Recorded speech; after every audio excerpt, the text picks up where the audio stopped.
Quand on possède un appareil photo hybride micro 4 tiers, tel un Lumix G, GX ou GH, il y a un avantage qui est la diversité de choix des optiques.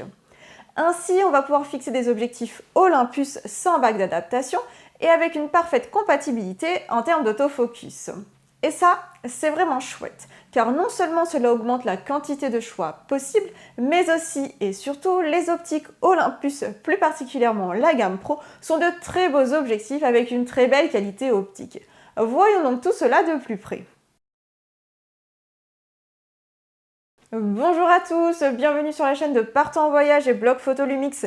Je suis Nadia et sur cette chaîne, je vous partage mon avis en toute indépendance sur le matériel photo. Alors, abonnez-vous à la chaîne en pensant à la cloche pour ne rater aucune vidéo. Vous l'aurez compris, dans cette vidéo, je vais aborder les objectifs Olympus. Ces objectifs sont compatibles avec les appareils photo hybrides Olympus, ainsi que les hybrides Lumix G, GX et GH en micro 4 tiers. Vous voyez à l'écran la liste des appareils photo compatibles. Si votre appareil figure dans cette liste, alors soyez bien attentifs. En effet, l'optique est un achat fondamental. C'est l'objectif qui va jouer sur la qualité des images, mais aussi sur le bokeh. L'objectif va aussi influer sur le type de photo que l'on va pouvoir prendre, paysage, animalier, architecture, astrophoto. Pour chaque usage, il faut le bon objectif.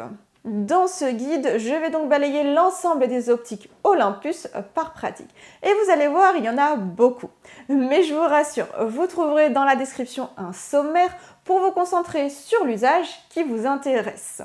En parlant de description, j'ai mis des liens vers l'ensemble des optiques que je mentionne dans cette vidéo. D'ailleurs, vous pouvez me soutenir lors de vos achats en passant par ces liens. Cela ne vous coûtera rien, mais m'aidera dans la création de contenu en toute indépendance. Avant d'entrer dans le vif du sujet, je suis obligée de faire un point de vocabulaire. Pour les débutants qui regardent cette vidéo, je vais faire en sorte d'être la plus simple possible dans mes explications. Commençons par le vocabulaire photo qu'on trouve dans toutes les références d'objectifs. Tout d'abord, si vous avez deux chiffres avant le mm pour millimètre comme un 12-45 mm, alors il s'agit d'un zoom. Un zoom, c'est un objectif avec lequel on va pouvoir zoomer et dézoomer. Cela donne une certaine polyvalence de cadrage. Au contraire, s'il n'y a qu'un seul chiffre, comme un 25 mm, alors c'est une focale fixe. Une focale fixe, cela signifie qu'on voit toujours de la même manière. On ne peut ni zoomer ni dézoomer, on n'a pas de polyvalence de cadrage. C'est au photographe de se déplacer pour modifier son cadrage. Deuxième point, le chiffre après le F. Il n'est pas là pour faire joli et il est même très important. Le chiffre après le F correspond à l'ouverture. Plus le chiffre est petit, plus vous aurez un flou d'arrière-plan marqué. Une grande ouverture est aussi gage de qualité optique. Au contraire, plus le chiffre est grand, moins l'optique est qualitative et moins on aura un flou d'arrière-plan marqué. À savoir, pour un zoom, on a en général deux chiffres après le F, par exemple un 14-42 mm f3.5 5.6. Ici, il faut vous attendre à un zoom entrée ou moyen de gamme. Au contraire, si vous avez un zoom avec un seul chiffre après le F, alors on parle de zoom à ouverture constante et c'est gage de qualité comme un 12-45 mm f4. Passons maintenant au lexique Olympus qui prête à de nombreuses questions et sollicitations sur les blogs. Olympus est donc la marque sous laquelle les optiques sont commercialisées. Cette gamme Olympus a été achetée par OM Solutions Digital qui utilise aussi la marque OM System. C'est la même chose. Côté abréviation, vous voyez parfois la mention Zuiko. Elle correspond aux optiques Olympus micro 4 tiers, tout simplement. Si vous voyez la mention IS, cela signifie que l'objectif est doté de la stabilisation optique.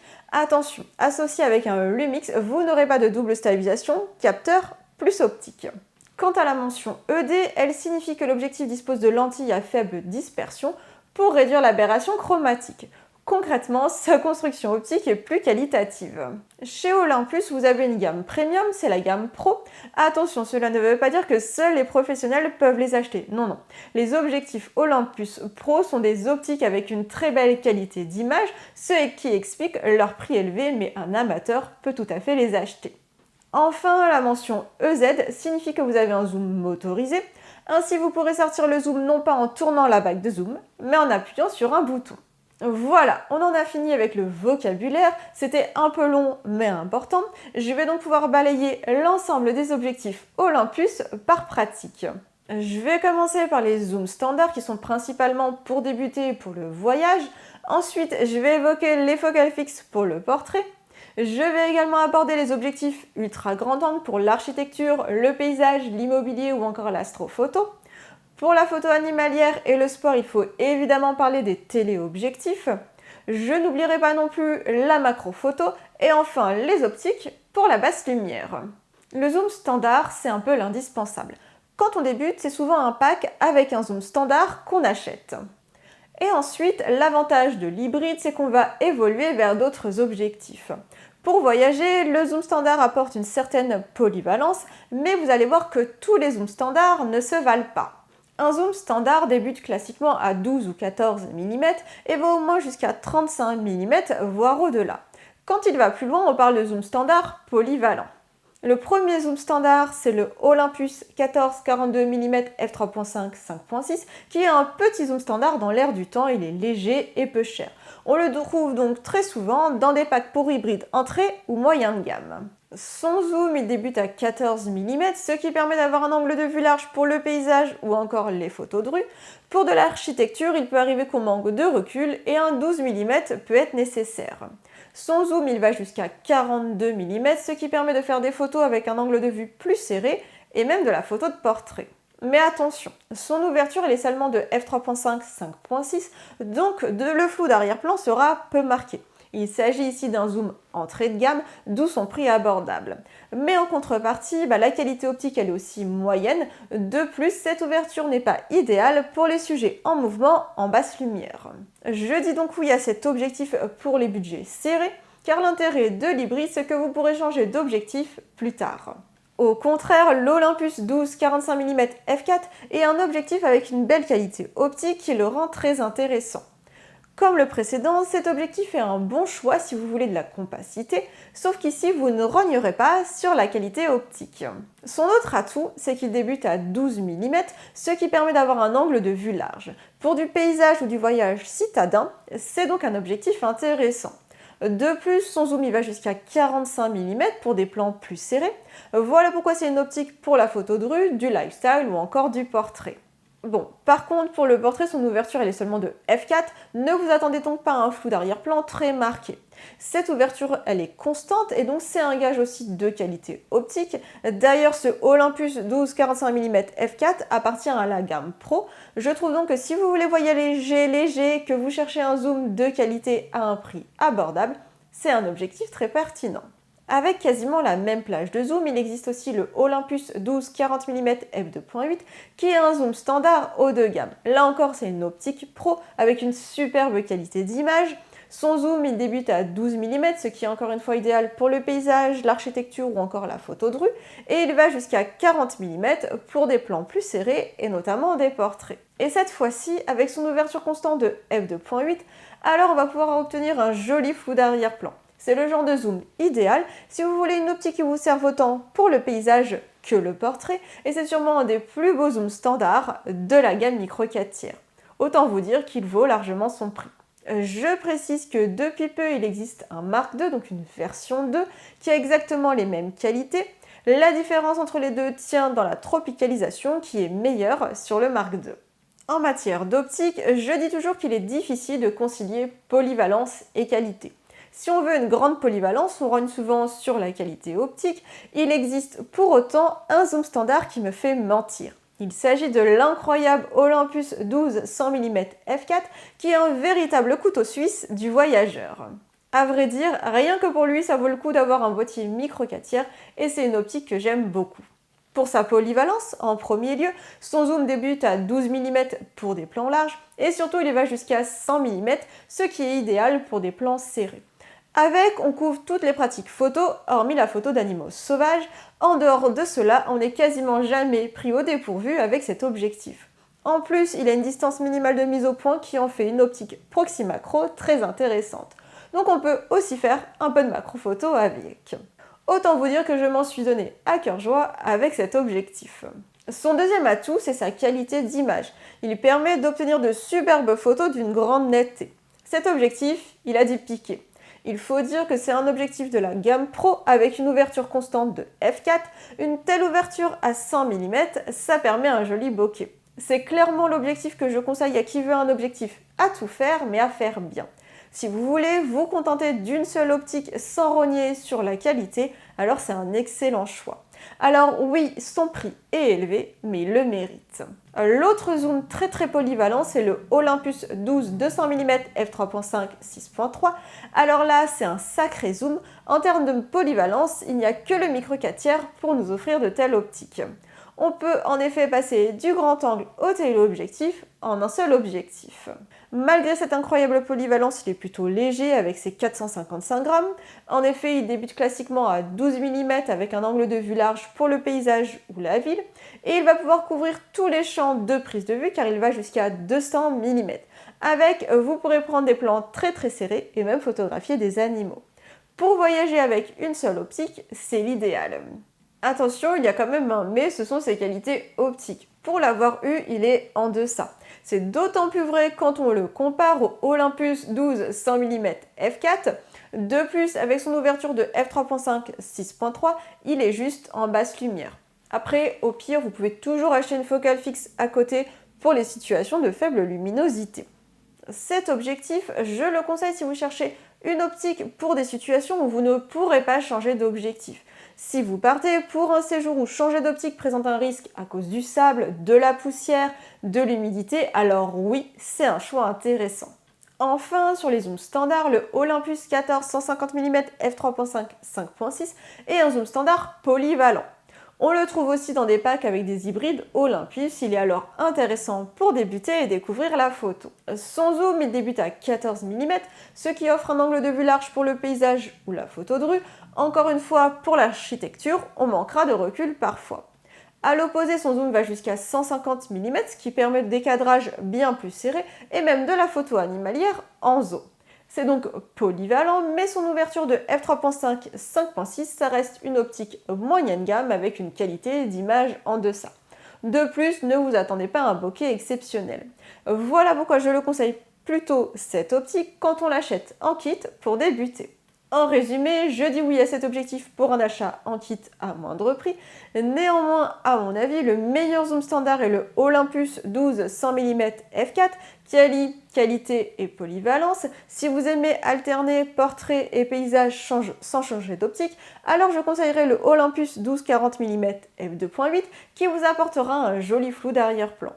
Enfin, pour les budgets plus serrés pour voyager léger avec qualité, le Olympus 12 45 mm f4 est un bon choix. Voyons maintenant les objectifs pour le portrait. En photo de portrait, on choisit en général une focale fixe. Certes, on va perdre en facilité car il faudra se déplacer pour changer de cadrage, par contre on aura une très grande ouverture pour un flou marqué. Or, un joli bokeh en photo de portrait est souvent recherché. La première focale fixe pour le portrait, qui est aussi la moins chère, c'est le Olympus 25 mm f1.8. Avec son angle de vue de 25 mm, elle permet de cadrer assez facilement en plan un peu large comme en plan serré. C'est la focale idéale pour découvrir le portrait car on peut se déplacer aisément autour de son sujet. De plus, la focale 25 mm est assez facile à prendre en main et on peut l'utiliser pour de la photo de rue ou encore de la basse lumière. Mais surtout, son atout, c'est son ouverture de f1.8 qui permet un beau flou d'arrière-plan. C'est donc un excellent choix pour débuter en portrait. À côté, on a le Olympus 25 mm f1.2 qui est une optique très haut de gamme. Son angle de vue il est aussi de 25 mm, ce qui permet de la même manière une facilité de cadrage et de prise en main. On peut aisément alterner entre des portraits en plan large et en plan serré avec. Ici, la différence tient dans son ouverture de f1.2 qui permet un flou d'arrière-plan plus marqué et surtout c'est une optique de la gamme Pro avec une qualité d'image supérieure pour des photos nettes et détaillées. Bref, c'est un objectif magnifique, d'où son prix élevé. À côté du 25 mm en portrait, on opte aussi pour le 45 mm avec notamment le Olympus 45 mm f1.8. Ici, la focale est donc de 45 mm qui est la focale portrait par excellence pour sublimer son sujet. Ne vous attendez pas ici à une optique polyvalente, mais vraiment pensez pour le portrait avec un champ de vision plus étroit. C'est pourquoi je la conseille si vous cherchez une optique purement portrait. Ensuite, vous l'aurez compris, avec sa grande ouverture de f1.8, on va obtenir un très joli flou d'arrière-plan. C'est une excellente optique pour débuter à moindre prix. Plus haut de gamme, on trouve le Olympus 45 mm f1.2 qui appartient à la gamme Pro. Ici, on a une très grande ouverture de f1.2 pour un flou d'arrière-plan très marqué. La qualité d'image est aussi supérieure avec des photos nettes et détaillées, bref, c'est du grand art. En termes d'usage, c'est aussi une focale à 45 mm qui est donc taillée pour le portrait. On ne recherche pas ici de la polyvalence, mais une optique qui sublimera votre sujet.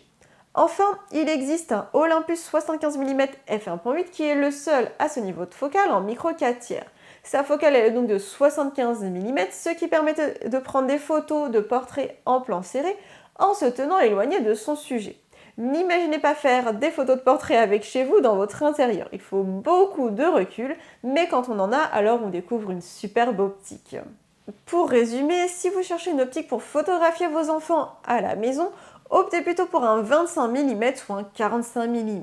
Les optiques à f1.8 permettent de limiter la note pour les budgets serrés. Quant aux optiques ouvrant à f1.2, elles offrent une qualité optique supérieure. Pour ma part, je mets la qualité au-dessus du reste, d'autant plus quand il s'agit de mes photos de famille, je préfère donc les optiques haut de gamme. Passons maintenant aux objectifs ultra grand angle. Si vous pratiquez déjà la photo, je suis sûre que vous avez vécu ces moments où on moque de recul. Je raconte très souvent l'histoire du lac Louise au Canada, où avec mon zoom débutant à 14 mm, je n'ai jamais pu le photographier correctement. Plus près de chez nous, à Londres, devant l'abbaye de Westminster, avec mon 12 mm, ce n'était pas non plus suffisant. Or, si je reculais d'un pas, j'étais sur la route.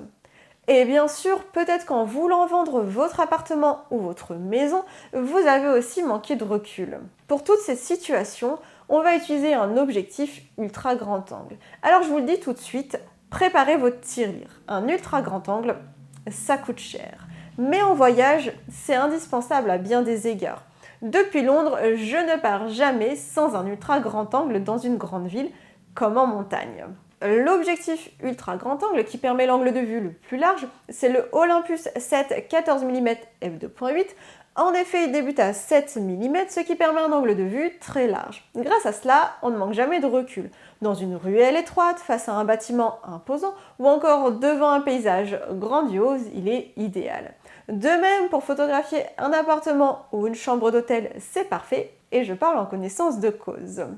Fini les pièces qui paraissent minuscules avec cet objectif. Son autre atout, c'est sa grande ouverture de f2.8 qui sera idéale pour la basse lumière. Ainsi, c'est un objectif qui est aussi utile pour la photo d'étoiles. Et évidemment, c'est une optique de la gamme Pro avec une excellente qualité d'image. Alors oui, son prix est élevé, mais vous savez pourquoi désormais.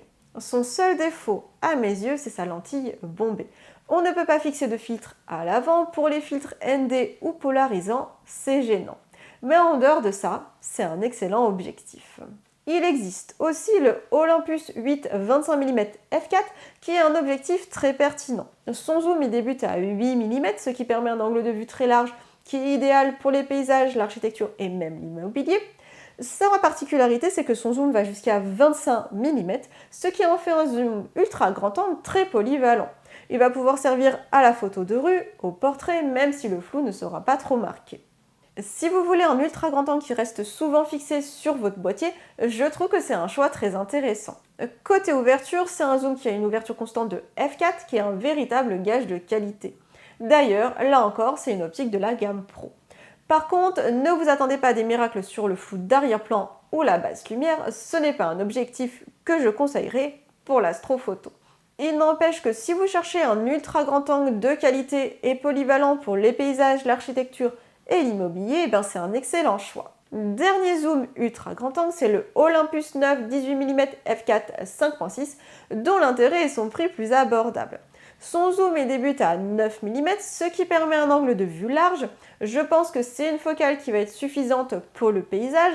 Par contre, pour l'architecture ou l'immobilier, ça peut être un peu juste quand le recul manque vraiment. Point positif, son zoom va jusqu'à 18 mm, ce qui est intéressant en termes de polyvalence pour de la photo de rue par exemple. Mais il faut dire, avec son ouverture de f4 5.6, c'est une optique moyen de gamme avec une qualité d'image en deçà. Je le conseillerais au budget serré, qui effectue plutôt de la photo de paysage. Si vous cherchez un ultra grand angle, je dirais donc que si vous faites de l'astrophoto, optez pour le Olympus 7-14 mm f2.8, sinon le 8-25 mm f4 me paraît être le meilleur choix. Je vais évoquer maintenant les focales fixes grand angle et je précise que je n'évoque pas le Olympus 8 mm f1.8 qui est une optique fisheye et qui ne s'adresse pas vraiment à monsieur et madame tout le monde. En focale fixe, on a donc le Olympus 12 mm f2 qui est une focale fixe. Ici, ce n'est pas pour son angle de vue large qu'on va l'acheter. En effet, avec une focale de 12 mm, on a le même niveau qu'un zoom standard. Son atout, c'est son ouverture de f2 qui est très utile pour la basse lumière et notamment l'astrophotographie. Si vous cherchez une optique pour cette pratique, c'est un objectif intéressant. Je vous rappelle que vous trouverez dans la description l'ensemble des objectifs que je conseille et vous pouvez me soutenir dans la création de contenu en cliquant sur les liens en description. Cela ne vous coûtera rien mais permettra de me soutenir dans la création de contenu en toute indépendance pour la chaîne et les blogs. A l'inverse de l'ultra grand angle, le téléobjectif permet de photographier en plan serré un sujet éloigné. Un téléobjectif débute à 35 mm et peut aller jusqu'à 400 mm. Classiquement, on va utiliser un téléobjectif pour la photo de sport et l'animalier. Le téléobjectif le moins cher, c'est le Olympus 40-150 mm f4 5.6. Sa plage de zoom elle débute à 40 mm et va jusqu'à 150 mm pour prendre des photos en plan serré. Pour des photos de paysage en gros plan, c'est une optique intéressante. Sur le papier, on peut aussi l'utiliser pour le sport ou encore le portrait. Cependant, il y a un mais.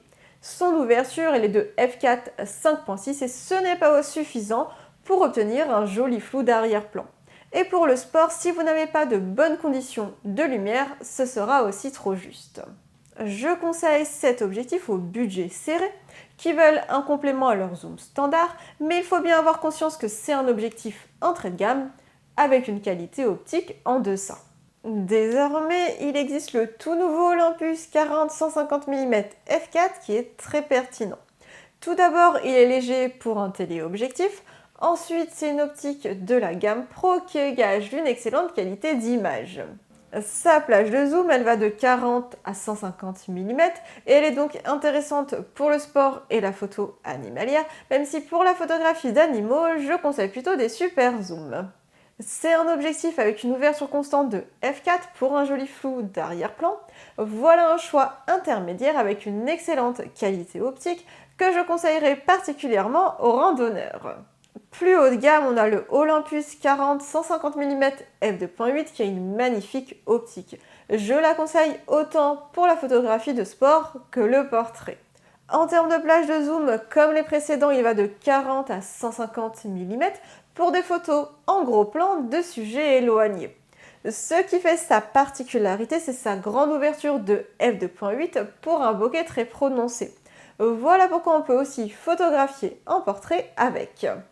Et pour le sport, sa grande ouverture est un atout pour la basse lumière. Je dois dire que j'adore ce type de téléobjectif. Faisant partie de la gamme Pro, la qualité d'image est superbe. Vous comprenez donc son prix et son poids. Pour la photo animalière, son zoom manque un peu de puissance à mon goût, mais vous pouvez lui fixer un téléconvertisseur x1,4 ou x2. Dans le dernier cas, il deviendra alors un 80-300 mm f5.6 et là, vous aurez le téléobjectif idéal. Mais il existe aussi des super zooms qui vont au-delà des 100 mm. À commencer par le Olympus 75-300 mm f4.8 6.7 qui est le moins cher. Avec sa plage de zoom allant de 75 mm à 300 mm, il est pertinent en photo animalière. Vu son faible encombrement, on peut facilement l'emmener en randonnée pour photographier les animaux. Pour ma part, j'aime beaucoup ce genre de zoom pour de la photo de paysage également. Mais vu son prix, vous vous doutez qu'il a quelques défauts.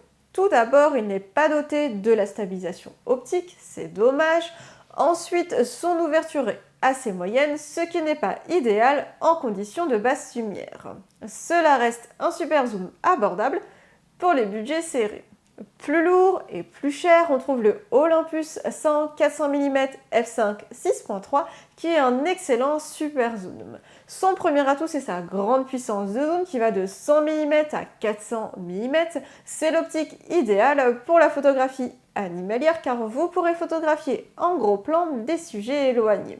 Si vous aimez photographier la Lune, c'est aussi une optique intéressante. Son deuxième atout, c'est sa qualité optique. Voilà un objectif avec une belle qualité d'image. Bref, à mon avis, c'est le meilleur super zoom. Alors lui, quand vous allez voir son prix, soyez bien assis sur votre chaise. Le Olympus 150-400 mm f4 n'a aucun autre équivalent. Sa plage focale elle va de 150 à 400 mm, il est donc idéal pour la photo animalière. C'est d'autant plus vrai qu'il intègre un téléconvertisseur x 1,25. Et comme il est compatible avec un téléconvertisseur x 1,4 ou x2, et bien avec un x2, on va pouvoir le transformer en 300, 800 mm f8 et même 1000 mm. C'est une puissance de zoom incroyable. Son ouverture elle est constante de f4, ce qui explique son positionnement haut de gamme. C'est idéal pour le flou ou la basse lumière sur ce type de zoom. Et bien sûr, comme il est issu de la gamme Pro, il a une superbe qualité optique. Alors oui, son prix n'est pas pour le commun des mortels parce que c'est un objectif à part. Enfin, voilà une focale fixe pas comme les autres. Le Olympus 300 mm f4 est un superbe objectif pour la photo d'animaux et notamment d'animaux sauvages. Sa focale elle est de 300 mm, on ne peut ni zoomer ni dézoomer. Son atout c'est son ouverture de f4 pour un flou d'arrière-plan marqué ou encore la basse lumière. Son prix est élevé mais ce n'est rien à côté de ses équivalents en plein format et surtout il dispose d'une excellente qualité optique. En termes de téléobjectif, je conseille donc de choisir à minima le Olympus 40-150 mm f4 qui est compact et de qualité, notamment pour randonnée. Le meilleur choix, ça reste le Olympus 40-150 mm f2.8 qui couvre plusieurs pratiques, sport, portrait et animalier. D'autant plus qu'on peut lui ajouter un téléconvertisseur. Niveau super zoom, je pense que le Olympus 100-400 mm f5 6.3 est le meilleur choix pour la photo animalière. Passons maintenant à la macro-photo. La macro-photographie consiste à photographier en gros plan un sujet proche. Et pour cela, il faut une optique spécifique avec un rapport de grossissement de 1:1 et une distance minimale de mise au point rapprochée. La focale fixe macro la moins chère, c'est le Olympus 30 mm f3.5. Son rapport de grossissement il est de 1,25 et sa distance minimale de mise au point elle est de 9,5 cm. On va donc pouvoir s'approcher très près de son sujet. Je pense que c'est plutôt une optique pour la macro d'objets ou culinaire. Pour les insectes comme les fleurs, il faudra s'approcher de très près, ce qui n'est pas toujours idéal. Ensuite, son ouverture de f3.5 n'est pas la plus intéressante pour le flou d'arrière-plan. La meilleure focale fixe pour la macro, c'est le Olympus 60 mm f2.8 qui est un superbe objectif.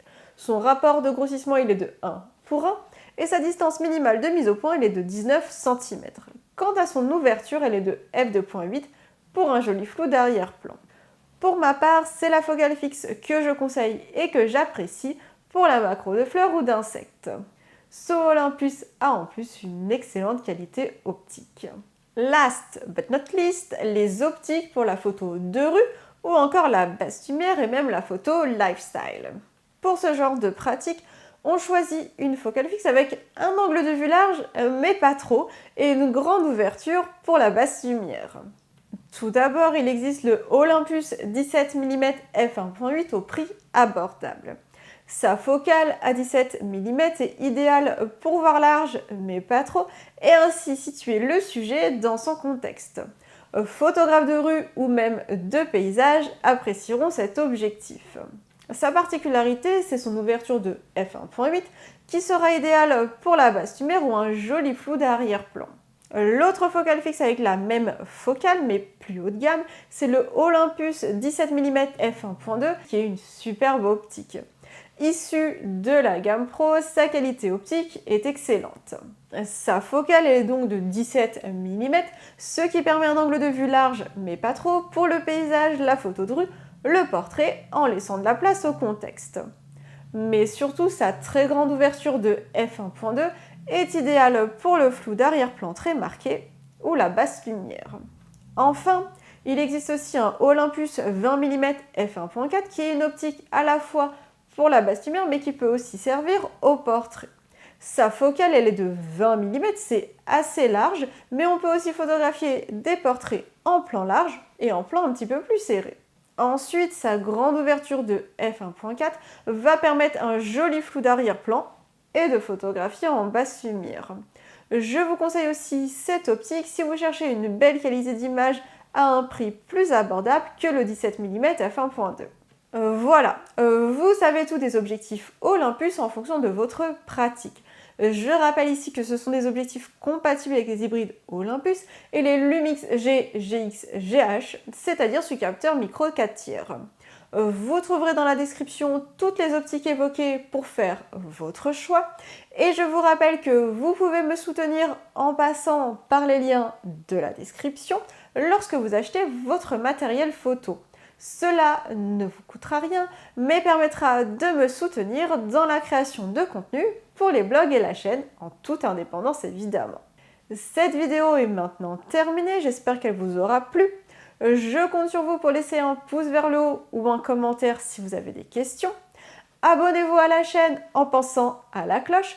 Quant à moi, je vous donne rendez-vous sur blog-photo-lumix.com pour plus de contenu et je vous dis à bientôt.